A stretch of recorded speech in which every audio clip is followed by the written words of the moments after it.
How does Alessio? Hope you're well. I'm sure you've heard the news by now, fantastic news by the way, that President Trump has fired his national security advisor, the warmonger, as you know, John Bolton. So the bottom line is, I think this was a great decision. Here's from Vox. Vox reports that John Bolton left because Trump wouldn't let him start a war. Guys, I've said this before in my previous videos, and I'm sure you'll probably agree. President Trump is not a warmonger. Okay, President Trump does not want a war. The person who has always wanted a war is this guy you see here, John Bolton. Okay, so I think the fact that the president has finally fired this guy, Bolton, I think is a great decision and it's one step towards peace. You might remember about several months ago, I posted a video on YouTube, and here's the video, by the way. Forget Iran, here's the real enemy and the true danger. And by the way, this video has got over 400,000 views now on YouTube. And let me just play for you a very short clip of what I said in this video. Here it is. We need to remember something important about President Trump. There is something that I respect about the president. He is an isolationist. You see, during the 2016 primary debates, the president made it very clear that he does not want another fake war in the Middle East. Obviously, the war in Iraq was a big, fat mistake. We should have never been in Iraq. We have destabilized the Middle East. I want to tell you, they lied. They said there were weapons of mass destruction. There were none, and they knew there were none. Donald Trump correctly criticized past U.S. administrations for taking us to war against Iraq so that they could start a phony war in the Middle East, and he was right. But there is someone in the White House who wants to stop the president from exercising his will. This person does not want a deal. He does not want peace. He wants war. I'm talking about John Bolton, who is a hungry warmonger. John Bolton is a neocon who has been calling for open war with Iran for many years. Yes, there will indeed be hell to pay. He is the very opposite of Donald Trump. While the president wants nothing to do with another phony war in the Middle East, Bolton relishes the idea of another military conflict. Why? Because war equals profits for big business.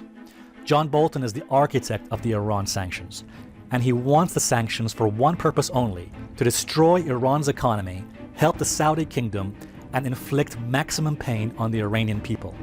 The idea is very simple.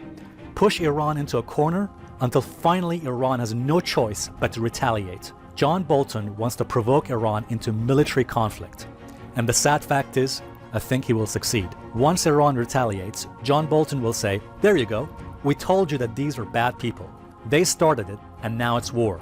I think the real objective here is to cause massive instability inside of Iran, potentially followed by military strikes. I think the objective here is to just truly try to shift the balance of power away from Iran in the region and in favor of Saudi Arabia. All right, guys, so again, I think you'll agree getting rid of Bolton was the right decision. By the way, here's something I don't understand. Maybe you can help me out with this. Why is it that politicians keep telling us that when it comes to things that people want, people actually need, things like healthcare, infrastructure, education, feeding the poor, when it comes to these matters, apparently we can't afford them. Apparently there's no money for these kind of things, right?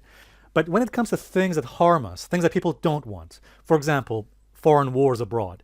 So apparently we got plenty of money that we can't afford things like the Iraq and Afghan wars. We spent $4 to $6 trillion on these wars. By the way, do you remember anyone ever asking, hang on a second, how do we pay for these wars?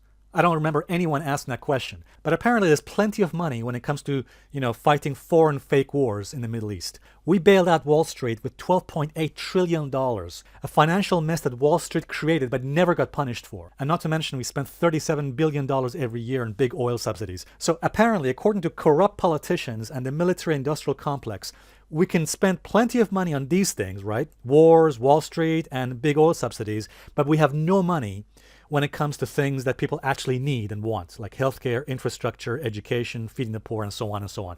So guys, I don't understand it. Maybe you can help me out with that. I think the answer is that most politicians are greedy and corrupt, and they're in the pockets of their donors. Anyway, guys, before I finish the video, I just want to say this. I think it was the right decision for the president to fire John Bolton. And let me also just quickly read you this. By the way, guys, I don't want to get religious on you, and I apologize if this sounds a bit religious. But one of my favorite passages in the entire Bible is Matthew 5:9, when Jesus says this: "Blessed are the peacemakers, for they will be called the children of God." Jesus does not say, "Blessed are the warmongers." He says, the peacemakers. And I think, guys, you'll probably agree, you don't have to be religious to understand that is correct. Thanks very much, and bye for now.